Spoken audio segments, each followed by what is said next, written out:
Bonjour à tous, bienvenue dans cette nouvelle vidéo du lundi, c'est David. On va analyser ensemble le sentiment de marché des cryptos, avec plus particulièrement l'analyse du Bitcoin. On va revenir également comme d'habitude sur les dominances et le total market cap. Alors ça a été une semaine, eh bien, ça a commencé un petit peu chaud, enfin on a eu un week-end dernier, avant le dernier week-end, mais bon, voilà, il y avait plus d'une semaine qui était un petit peu tendue, on se demandait ce qui allait se passer.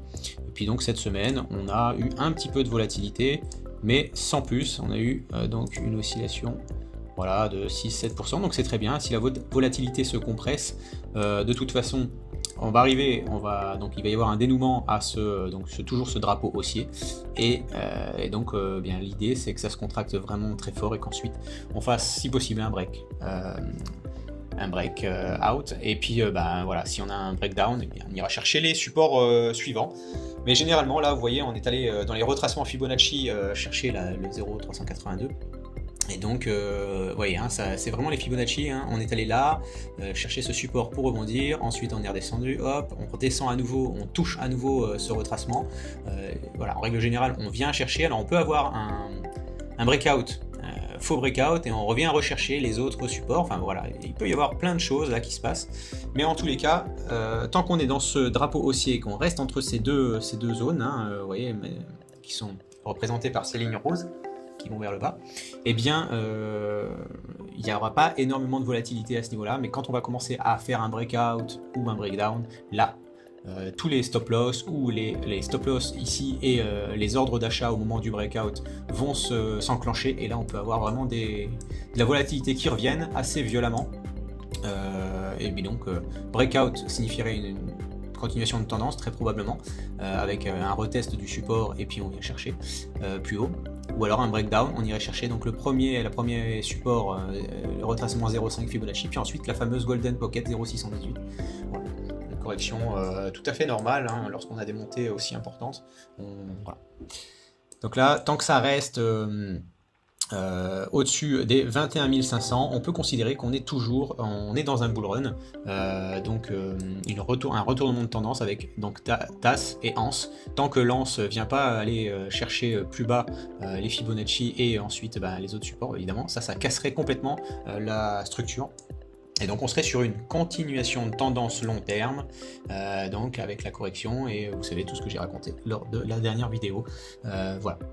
Donc vraiment on est dans l'indécision et c'est normal, donc la contraction de la volatilité va continuer, et jusqu'à ce que ce drapeau haussier soit cassé par le haut ou par le bas, avec confirmation en venant retester soit le support après un breakout, soit la résistance après un breakdown. Voilà ce que je vois sur le Bitcoin, donc patience, fébrilité dans le marché, donc sûrement les alts vont encore un petit peu souffrir tant que ce drapeau n'est pas cassé par le haut. On va à mon avis assister à encore des décharges au niveau des alts, et c'est très bien pour nous au niveau de CryptoRocket. Vous avez vu cette semaine, je crois qu'on a encore touché deux roquettes. Donc voilà, ça continue, on remplit tranquillement notre portefeuille, on est à l'aise parce qu'on peut voir venir avec nos autres prix d'entrée l'éventuel scénario comme ça, mais là on est très bien positionné pour un éventuel bull run et même un éventuel breakdown et continuation de la tendance baissière à long terme. Donc pas de souci. Enfin long terme c'est quelques mois, hein. Long terme c'est pas des années en crypto, hein. Voilà. Donc dans la tendance très long terme, on va dire, sur des années, vous savez que la crypto, c'est positif, hein, on est en bull run depuis 2008-2009. Hein. Voilà. Alors, les dominances USDT, donc voilà, donc je le mets en weekly, tac, pour vous montrer qu'on est allé chercher, donc on a fait un breakout de cette petite résistance que j'avais signalée auparavant, et qu'on est repassé en dessous, donc c'est très bien pour le marché, parce que si ça s'envolait, vous imaginez bien que c'est la dominance de l'USDT vient chercher là, ça veut dire que c'est quand même un crash au niveau du Bitcoin et des alts. Alors là, justement, donc est-ce que c'est un false breakout, et du coup, ça serait bien que ce soit un faux breakout, et qu'on aille ensuite péter tous les supports pour lancer le vrai bull run qu'on attend tous. Ou bien, c'est juste un retest, et puis un retest du support un peu ici, donc les 7,99, 8, et à ce moment-là on ira chercher là-haut. Voilà. Mais tout dépend, à mon avis, du drapeau haussier de notre Bitcoin et des intervenants, donc des traders et traders long terme, qui se positionneront ou pas, avec des stop-loss bien placés ou pas, et voilà, c'est la psychologie des investisseurs et des traders du moment qui déterminera de quel côté on casse ce drapeau haussier du Bitcoin. Donc aussi important, la dominance du Bitcoin, donc on est, donc vous voyez, on a tapé plusieurs fois sur cette résistance et là bien, on avait un breakout et ça c'est la confirmation. Donc il peut y avoir très bien un retest du support, hein, donc c'est tout à fait logique. Mais lorsque ça se passe comme ça avec la dominance du Bitcoin, on va très probablement aller chercher les 57%. Donc deux solutions dans ces cas-là. Soit le Bitcoin absorbe l'USDT, ce qui serait très bien, et les alts vont rester sages en attendant que le Bitcoin ait fini son rallye vers le haut. Soit le Bitcoin prend et prendra sur les alts parce que l'USDT, la dominance se maintient, voire augmente, parce que le prix du Bitcoin sera parti vers le bas, et à ce moment-là, le Bitcoin absorbera les alts. Et là, les alts, sûrement nos PE2, seraient tous touchés. Voilà, pour ce petit aparté sur la dominance du Bitcoin et la dominance des alts. Alors, donc là, il y a un gap. Alors voilà, c'est un gap qui a dû se produire, enfin...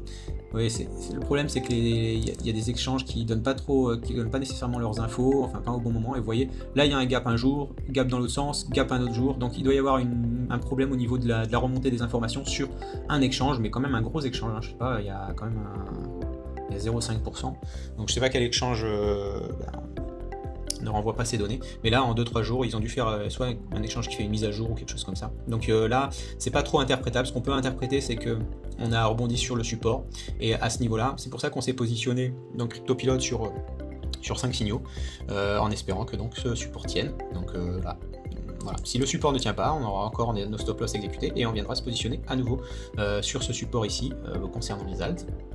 Enfin, vous avez compris, et puis ensuite, il y a bien un moment où on trouvera où les alts trouveront leur support et partiront en bull run, et là, nos signaux nous feront rentrer bien des bénéfices assez importants. Donc maintenant, je pense que vous avez compris qu'à chaque fois, on se positionnait sur les supports et on laissait voir courir le signal jusqu'à ce qu'on ait soit l'invalidation du signal par un stop loss et une perte minime, on va dire, soit c'est très positif, on a le premier take profit qui généralement correspond à la résistance de la dominance des alts, donc autour des 11,35%, on aurait nos take profit, nos premiers take profit exécutés. Ensuite l'autre take profit serait pour l'autre résistance, donc autour des 17% de dominance des alts. Voilà, le total market cap, on peut aller faire un petit saut, hop, alors là on a breaké par le bas, voilà, vous voyez, break par le bas, retest, donc méfiance quand même sur l'ensemble du marché des cryptos, hein, parce qu'on peut, dans ces cas-là, si les opérateurs trouvent que voilà, breakout, on reteste, tout à fait logique, et bien on ira chercher beaucoup plus bas. Et donc là, ça serait le scénario où la dominance des alts, où la dominance des alts, la dominance de l'USDT, pardon, et bien irait chercher son triple top. Et donc c'est le scénario dont je parlais la semaine dernière. Voilà, c'est tout pour cette vidéo du lundi. On va attendre patiemment que ce drapeau haussier du Bitcoin arrive à maturation et nous dégage une tendance à moyen terme pour s'exposer plus ou pour s'exposer moins. Voilà, allez, je vous dis à la semaine prochaine et passez une bonne semaine.